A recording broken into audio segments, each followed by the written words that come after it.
ইলাহা ইল্লাল্লাহু মুহাম্মাদুর রাসূলুল্লাহ। পুরো কায়নাতের শ্রেষ্ঠ পুরুষ আমার নবীজি মুহাম্মদ সাল্লাল্লাহু আলাইহি ওয়াসাল্লাম, তার রওজা মোবারক আমার পিছনে। আল্লাহ পাক রব্বুল আলামিন আমাকে দেখাইছে, আলহামদুলিল্লাহ। উসিলা লাগে জানেন কাকা, কাকা আমার কাকা, থ্যাংক ইউ কাকা, অনেক ধন্যবাদ কাকা তোমার। আমার কাকা উসিলা, কাকার উসিলায় আমি দেখলাম মক্কা মদিনা।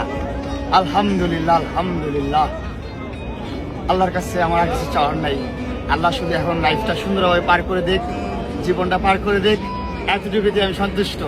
জীবনে মক্কা শরীফ মদিনা শরীফে আসার আগে অনেক স্বপ্ন ছিল যেগুলো আমার লাগবেই। এখন আমার কোনো স্বপ্ন নাই। এখন কি শুধু লাইফটা পার হয়ে গেলেই হলো। আর বাবা মাকে নিয়ে আরেকটা স্বপ্ন এখন আছে, যে আমার পরিবারবর্গ নিয়ে আমি হজ করব ইনশাআল্লাহ।